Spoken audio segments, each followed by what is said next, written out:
साध्या सोप्या भाषेमध्ये संत शिकून गेले, आपल्याला सांगून गेले. हो पण आहे ना, हा तुमले मला मनीष सांगा ना काही आवडच मला.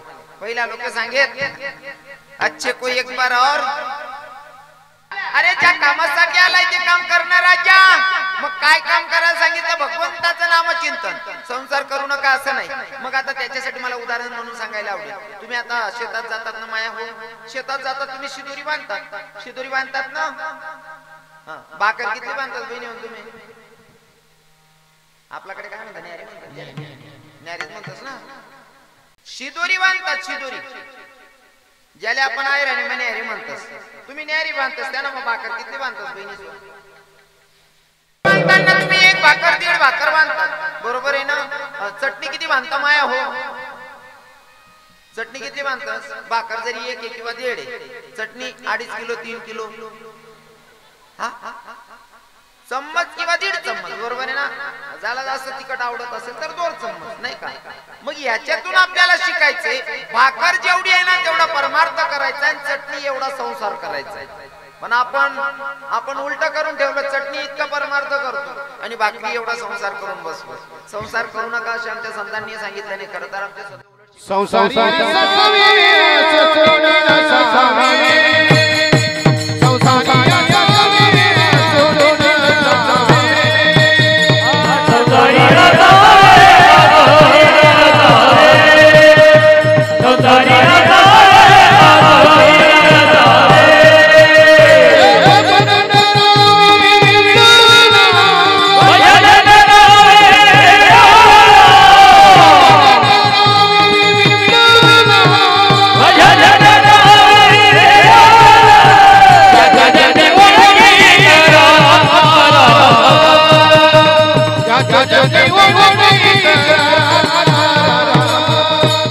आमच्या बापूबाबांनी गोड प्रमाण घेतलं. संसारी असावे, असुनी नसावे. संसार करू नका असं नाही, करा. आपण करत असताना त्याला लिमिट ठेवा, नाही का. सांगितलंय संतांनी, पण इतकं सोपं करून सांगितल्याच्या नंतरही लोक ऐकत नाही. माझे तुकोबाराय सांगतात भैया, अरे ऐक ना राजा, ऐक ना दादा, अरे भगवंताचं नामचिंतन कर ना. माझे तुकोबाराय अक्षरशः पाया पडून सांगतात, लागोनिया पाया भी तुम्हाला, लागोनिया पाया भी तुम्हाला, लागोनिया पाया भी तुम्हाला, लागोनिया पाया भी तुम्हाला. पाया पडून सांगितलं तरी ऐकत नाही. मग आमचे नाथबाबा तर अजून बाप म्हणून सांगतात, करारी बाबांचा दारी, करारी बाबांचा दारी, बाप म्हणून ऐकत. मग पुन्हा तुकोबाराय सांगतात, पाया पडून ऐकत नाही, बाप म्हणून ऐकत नाही. उठा जागेवारी आता, स्मरण करा पंढरीनाथ. आर्य कार्याची भाषा वापरून पण लोक सुधरत नाही. मग शेवटी तर आमचे अजून संत शिवी घालतात. काय माय गेली होती टिंब टिंब पाशी, हरी नाही मुखाशी. अरे मुडा, तुझ्या मुखात जर भगवंताचं नामचिंतन येत नाही, मग तुझी माय कुठं गेलती म्हणतात संत. माझं घरचं काही सांगत नाही, संतांचं प्रमाण सांगतोय. म्हणून जीवन जगत असताना भगवंताचं नामचिंतन जरुरी आहे. पण आपल्या इथलं सांगेलवर बी टाया बटत नाही. ज्या कामासाठी आपण आलो त्या कामाचा आपल्याला विसर पडलाय. त्याच्यासाठी मला एक दृष्टांत सांगायला आवडेल. पण दृष्टांत हा सिद्धांत पटवण्यासाठी असेल, विनोद वजा करायचा. एका बाईनं नवऱ्याकडे हट्ट धरला. नवऱ्याला म्हणे बद्दनी, रोज तुम्ही बाजार करू शकता, मी नाही का बाजाराला जाऊ शकत. म्हणले उद्याच्या दिवशी मीच जाते बाजाराला. नवरा म्हणे बाजार करणं एवढं सोपं नाही शे. बाई म्हणे का बरं तुम्ही बाजार करू शकता, मी नाही करू शकत का? नवरा म्हणे ऐक ना. बाई म्हणे का बर? हा ते विलाज नाही. बाईना जोडे हात टेकनाच पडस. काय माहिती बाबा टोपीवाला बाबा, तुम्हाला काय माहिती? टोपीवाला बाबा जरा म्हणरा ना, ते आपला कोट आहे बोटी भाऊ. माणसाला हात टेकावा लागतो. या 3 लोकेशन समोर माणूसला हात टेकना पडत बापू बाबा. पहिले तर बाल हाट, स्त्री हाट आणि जोग हाट. या 3 लोकांच्या समोर माणसाला हात टेकावा लागतो. जसं की पोरगाना हात धरीशी तुम्ही चौकमा निघ्यात, नाईट ड्रेस आहे किंवा धोतर आहे, खिसामा 1 रुपया नाही शेन, तुम्हाला नातूनी किंवा तुम्हाला पोरगान जर हट्ट जरा पप्पा बाबा माल वेपरनी पुढे लिहिली, बावड्या की सामा 1 रुपया नाही शिरभाऊ ली दे रे भो नाही येतणार बावड्या पैसा नाही ली देत का नाही ते लोई पडतो बरोबर तुमले लीज देणी वेपरने पुढे बरोबर आहे की नाही इच्छा नसताना घेऊन द्यावी लागेल बालहाट स्त्रीहाट बाईना जोडे कितला बी मोठा माणूस होय त्याला हात टेकना पडस तुमनं घरमा कितला का भारी वातावरण होय ना अंदाज जर थोडस तथाईन कोणू ना मन माइन तब्येत खराब शे मला ते जाणं अरे नको ना जेम ते मजूर भेटेले तेवढी कपाशी काढले मग जायचो का बरं आजच जासून अरे ते मजूर सापडेले जेम तेम तेवढी कपास काढले आजच जाणं शे एखादा माणूस आहे ना किती ना संताप संताप 1-2 कान मा दिदेस तरी मन माये ना पुचडा घालायची एकच सांगत बाळाला पैसा दिला आणि तुमले देना पडतस पर्याय नाही बरोबर आहे का नाही स्त्रीहाट बालहाट झाला स्त्रीहाट झाला आता जोगहाट एखाद्या साधून जर ठरवलं की तुमच्याकडनं घेऊन जायचंय तर घेऊनच जायचं आता पहिले साधू फिरायचे आता कमी झाले पहिले साधू फिरायचे बापू बाबा आणि त्या साधूंचं भजन चालायचं गलीतून चालत असताना ए हरि ओम हरि ओम हरि ओम साधू महात्म्याचं भजन चालू आहे एक दादाचं लक्ष गेलं म्हणलं साधू आपल्या घराकडे येते पण मी जर का साधूकडे देख तेव्हा काही काही मागे त्यामुळे थोडा राग मारते कसं साधूने आपले देखील पैसे व्हायला पाहिजे असं साधू दारात आला हाव भाऊ देखील साधूकडे साधू बाबा मागान तयारी मग पण हाव भाऊ म्हणे याला मागून देणार नाही इतका राग मागत पुन्हा मला देखील पैसे व्हायला पाहिजे साधू महात्मा दारात आला आणि हाव भाऊ देख इतला डोळ्यात आणि देखील त्या साधूंकडे बेवाडाम करतात पर तो साधू येता दार में येता सांगत भैया आप तो बहुत दिलदार दिखते हो भैया आत्माल सांगा कितला भी डोळ्यात आणल होती जर दिलदार म्हणले ना त्याला नीच बनाल चालीन का ते भैया आप तो बहुत दिलदार दिखते हो भैया और सुनो ना भैया अरे पूरा भिलाड़ी गांव घूम के आया किसी के घर की चाय नहीं पी पर तू बहुत दिलदार दिखता है बेटा तेरे घर की चाय पीने का मन कर रहा है मग आपल्या असं वाटत आपले इथलं चांगलं म्हणेले वो कब्बर छान करता काय कंटाळा करा ना या ना बाबावर हाते बाबावर रू नका मग बाबा सुरू करस भैया तू बहुत दिलदार दिखता है भैया पर तुझे तेरे ही लोग फसतात आणि प्रत्येक माणूसला असं वाटत की माल मनात फसाड राहिला हो स्वतःना डोळ्यामानी घाण स्वतःला भैया बाबा दिखतच नाही बरोबर आहे की नाही माले फसाडता दुसऱ्यानं वावर का आपण काढलेलो ना तरी आपल्या असं वाटत मना याना बाण मना वावर माशी प्रत्येकला असं वाटत स्वतः कधी चूक मान्य करतात नाही बाकी तिथला 150 ना राहता ना एक मन जोडी होणार म्हणे महाराज जाऊ द्या हो आम नाका भाऊ बंद पुरा नीच येत नाही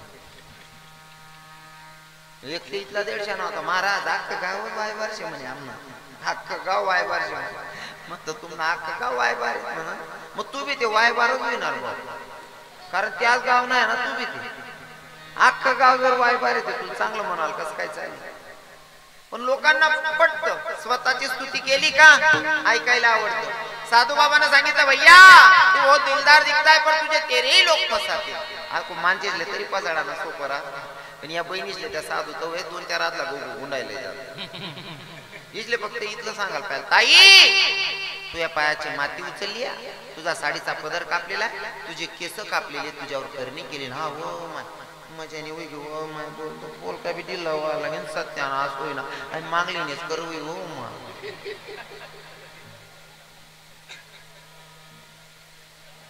इतला सोपा भाषा मग पसती या बहिणी कारण मना कर मना अनुभव आहे ना बाप मनी स्वतःने मनी भाऊ जाई मी ओनू फिरेशनी बसेल होती मला देखील रडायला लागलं म्हणतं काय होती वहिनी माहिती भाऊ म्हणे त्या साधू येल होतात म्हणतं मग काही नाही बा म्हणे त्या गण सांगी घ्यात म्हणे म्हणतं काय सांगी घ्यात मला सांगी घ्या तू पायने माटी उचलेले पुन्हा डोकानं बाले कापिलेले साडीना पदर कापिले तू करणी कर देईल शे म्हणे त्यामातून तब्येत अशी वेऱ्याने मन वहिनीन तब्येत अशी वेऱ्याने अशी सांगतात मी वहिनींकडे दख कारण गरमाने 7 खुर्च्या मोठ टाकेल होत्यात मन वहिनी जवळ बी खुर्ची टाकली 3 खुर्च्या करणे एक खटे तवय बठाई म्हणतो वहीन जीव अशी करणी करा मग जर तब्येत कमी होतोय ना आपण बोलायला 1-2 ले वो देखतो मावगारा काय काम करी एक खटे 3 खुर्च्या हिरार मग आले ठेवण्या पडे तो मन भाऊ जाई पडे तरी सांगे म्हणे कान तब्येत मजाने सुखी म्हणे तो बाबा सांगितलं म्हणे मानचेसले त्यासले फसाडणं जरा अवघड आहे, पण बाय असले ते तर वयच. आता त्याला सांगितलं भैया तू बहुत दिलदार दिखता है भैया, पर तुझे तेरे ही लोग फंसाते. मैंने आओ बाबा, पर भैया एक बात बताओ. सांगा ना बाबा. पूरा बिलाड़ी गांव घूम के आया, किसी के घर की चाय नहीं पी और किसी के घर से 1 रुपया नहीं मांगा, पर तू बहुत दिलदार दिख रहा है बेटा, तेरे पास से कुछ मांगने का मन कर रहा है, तू देगा. दुखती का पाय काय ना आपली तर चांगलं म्हणेल. सांगा ना बाबा, सांगा ना बाबा. सांगतात बाबा, सांगत भैया कुछ नहीं, हम साधु लोग परिक्रमा लगा रहे, साधु लोगों को भोजन करवा देना बेटा. आम्ही साधू लोक परिक्रमा लावतो, साधू लोकांना जेवण देशील का. आता आपले शेतकरी लोक काय वाटत, घरना तांदूळ शेतच, घरना गहू शेतच, दाय घरनी शे, 2-4 किलो दाय देवायचा, 2-4 किलो तांदूळ देवायचा, आदलं दीड आदलं पीठ द्यायचं गहू. सोपं आहे पंगत देणं आपला शेतकरी लोक. बरोबर आहे का नाही. पहिले ते बरं होतं, पहिले ते जर अवघड होतं बघ. आता ठीक पैकी पहिले सर्व गोष्टीच ना तुटवडा होता. आता कुठं नेम म्हणून गहू गोटा घरना वाढायला लागल्यात. आता पहिले पोतं 2 पोतं असा पिकाडत होते, आता ट्रॅक्टर पिकाडायला लागले. तांदूळ इतका तुटवडा होता ना.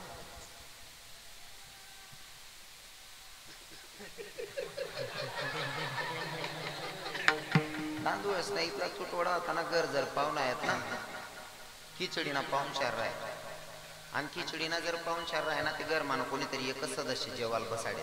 का बर, खिचडी कुठे नको जाऊ गो पाहुणा समज. बरोबर आहे की नाही. इथला तुटवडा होता. तांदूळच नाही, भेटत नाही तांदूळ पहिले. पण आता काही काय ना, मला राजकारण म्हणा रवी समजत नाही, पण मोदी साहेब कृपा वय घे, तांदूळच नाही. इथला नेतात पिठी घ्या ना, आधी इथला नेतात पिठी घ्या ना. संध्याकाळी कुकरने शिट्टी वाजनी का असा जीव करत हो म्हणा, बापरे पळा रे पंगरा रे हो भाऊ, गोदडलय रे हो काका, अरे आज बी खिचडी ना दणकाशे रे भाऊ. इथला नेतात पीठ जायले ना खिचडी ना आधी बाबा. बाकी ना ते डायरेक्ट पहिले बाईल बोला हिंमत होत नाही. बाकी नाच ना बोलाल गो चांगलं गुज जाईल. बाईल बी आहे नको नको मला दख करते बरं आहे ना. सर्दी बिळ झाली, बेमार बिळ झाले, खाशी हो सर्दी बेमार एकच रे. तू आता जाम लागले का काय चावी राहिली. खिचडी प्यायची मुकला काय काय चाव येतं. खिचडी ना बोलता दणका चालूच आहे सध्या. तुमले सांगत बहिणीवर खिचडी रांधू नका असं मला म्हणणं नाही, पण तिले प्रमाण ठेवा. 2-4 दिन 8 दिन 1-2 सावा बरोबर आहे. तुम्ही खिचडी नाही इथलं वर कर टाकायचं ना. संध्याकाळी म्हणे का नवरा असा क्वार्टर खुर्चीवर पडेल राही ना का तुम्हाला सुरू आहे माय हो काय थंड वातावरण आहे माय, डोकं बी बनकी राही ना, कंबर बी दुखी राही ना, का माय खिचडी टाकली. आई खिचडी परसा देना चांगला पोरेल तर तुम्ही घ्या बहिणीसून ताकद नाही राहिली पोरेस. मग थोडं खिचडी ना कमकर टाक जात हो 2 चिडीसून 2च भाकरी टाकत जावा. दोन्ही नवरा बायको अर्धी खायलो, दोन्ही लेकरले अर्धी दी देऊ, पण भाकरी टाकत जा बरं. आता साधू महात्म्याला सांगितल्याच्या नंतर सांगितलं कुछ बात नाही बाबा, देतो म्हणले साधूंना भोजन. आता ठरलं पर देना क्या पड़ेगा बाबा. तेव्हा साधूने सांगितलं कचू नाही बेटा, हम साधू लोगों को भोजन देना है, बस गावरान तूपनं 1-2 डबल दे म्हणे. गावरान तूपनं डबा अजून मन बापने मला खा वाढेल नाही, तू कथा देऊ बाबा. आता काय करू साधू मी माहित होता एवढं देणार नाही, पण साधू हुशार होता म्हणे एक काम कर भाऊ, तुला जे पण दे नाही कागद मग गुंडाडी शिल्लय म्हणे. आता अहो भाऊ गरमा घ्या बायकोने सल्ला करा. 21 रुपये कागद मग गुंडायली ना.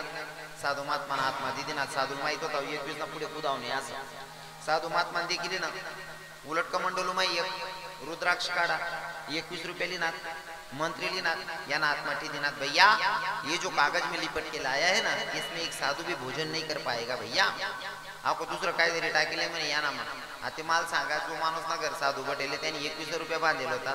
आता साधूनी याला 21 रुपये दिदी ना, एक रुद्राक्ष दिदी ना, मग आता याला लाज वाट राहिली. साधूनेच आपली 21 दिना, ते आपण 21 ने 51 कसं काय देवाना. कमीत कमी 101 किंवा 201 रुपये देणार आहेत. बरोबर आहे की नाही. मग तो साधू महात्म्याला कागदामध्ये 101 रुपये बांधून देतो. ज्या साधूले च्या पाजाने बी इच्छा होतीने तो साधू 101 रुपये उपाडले. बालहाट, श्रीहाट आणि जोगहाट या 3 लोकांच्या समोर माणसाला हात टेकावा लागतो. तसं बाईना हट्ट धरला कावदनी, रोज तुम्ही बाजाराला जाता मी नाही का जाऊ शकत. नवरा म्हणे ऐका म्हणे जा बाजाराला, पण एक काम कर बाजार करून ये, स्वयंपाक कर, डब्बा बांधा आणि शेतात म्हणले. बाजार करून ये, स्वयंपाक कर आणि डब्बा बांधून शेतात मी तुझी वाट बघेल म्हणले. आता भाऊ सकाळ मग तयारी करेन वावर म्हणून घ्या बाईनी सकाळ मग कपाट मध्ये 100 रुपये ना 100 रुपये लिस्ट बाजारला जाईल आणि बाई आता बाजारात जायचंय म्हणल्यावर बाईला भाडं लागलं असेल 10-20 रुपये खर्च झाले.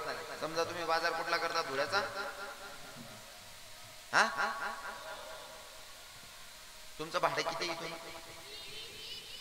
20 रुपये भाडं 100 रुपयामधून 20 रुपये खर्च झाले बाईकडे राहिले किती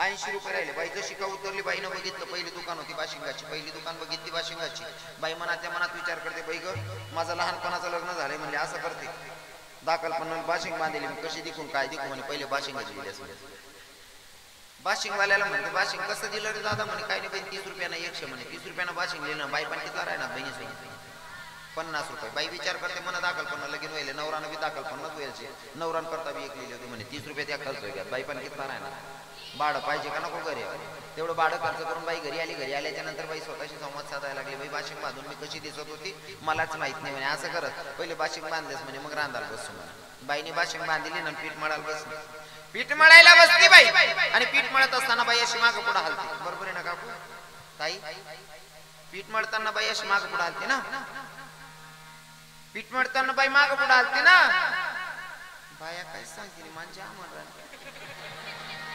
म्हणजे पीठ मळाना कोणकडे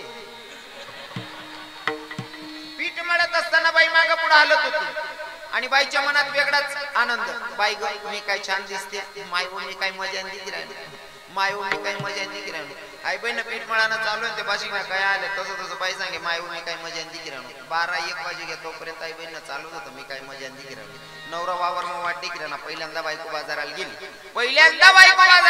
न जाणू बाजार करताना न जाणू एकाच गाडीन चाक माहीत नाही ऍक्सिडेंट मग मरी त्याने गेली कारण माणूस दुश्मन विचार करत नाही असं मन विचार करतो माणूस गाई घरी आला पहिल्यांदा बायको बाजाराला गेली न घडायला असं घडलं असेल तर वट्टावर चप्पल काढीन घरमा डुकीन तर बापरे आपला घरमा नवीन दांगडो चालू शकतो त्या भाऊनी वट्टावर चप्पल काढत बाईना समोर जाईन उभा राहिला बाईना ते आनंद नाही नवरा येईल गॅस तिथे ते आनंद मग मायो मी काय मजा दिख राहिलो मायो मी काय मजा दिख राहिलो त्याने जोरमा पाय उठतात मग आई बहिणी देतो मायो तुम्ही ही घ्यात पण हो भाऊ रागमास देखी राहते बाई म्हणे ए माय एवढा राग मला का दे का म्हणे मी काय एकलीन करता आणि तुम्ही करता मी एक लईटी यायचे म्हणे आता मला सांगा नवऱ्यानं कशासाठी पाठवलं होतं माडी कसांसाठी बाजारकरांसाठी तुम्ही नका बोलू बाजारकरांसाठी बरोबर आहे ना नवऱ्यानं कशासाठी पाठवलं होतं बाजार करायला मग कोणचा बाजार संसाराला लागणाऱ्या वस्तू बायकोना आणायला पाहिजे बरोबर आहे ना मग आता मला तुम्हाला प्रश्न विचारायचा आहे पुरुष मंडळी नाही महिला माता नाही जर का नवऱ्यानं बायकोला बाजाराला पाठवलं आणि बायको जर चुकीचा बाजार करत असेल तो नवरा आहे काय करीन हा बायकोच्या कानाखाली वाजवायला आहे काय करणार मग आता विनोद वजा करायचा आहे जर संसारामध्ये बायको चुकीचा बाजार करते म्हणून नवरा बायकोच्या कानाखाली वाजवायला आहे काही करत नाही मग मला सांगा ना त्या जगाच्या मालकानं तुम्हाला आणि मला बाजाराला पाठवले आणि जर आपण चुकीचा बाजार केला तर तो नवरा आहे काही करीन हा दृष्टांत वजा करायचा सिद्धांत माझा हा असेल त्या नवऱ्यानं तुम्हा आपल्यानं सर्वांना बाजाराला पाठवले आणि बाजार करत असताना जर चुकीचा बाजार करून आपण त्याच्याकडे गेलो तर तो कानाखाली वाजवायला अजिबात काही करणार नाही म्हणून आता सावध व्हायचंय आताच हा आता कसं ना आता तरी पुढे हाची उपदेश नका सावध व्हायचं आणि संत सांगतात त्या गोष्टीवर विश्वास ठेवून आपण भगवंताचं नामचिंतन करायचंय नामचिंतन करायचंय मग प्रश्न नामचिंतन करू महाराज पण कोणत्या देवाचं करायचंय आम्ही नामचिंतन करायला तयार आहोत पण कोणत्या देवाचं करायचंय कुणी म्हणतं आमचा पंथ येवा कोणी म्हणतं आमचा पंथ तो आहे मग बाकीचे साधक विचार करतात आम्ही कोणता पंथ मागू शकतो कोणत्या पंथामध्ये जायचं आता ते मला एवढं स्पष्ट नाही सांगायचं कारण मी कोणाच्या पंथाला नाव ठेवत नाही पण माझ्या वारकरी संप्रदायासारखा पंथ नाही एवढं नक्कीच सांगेन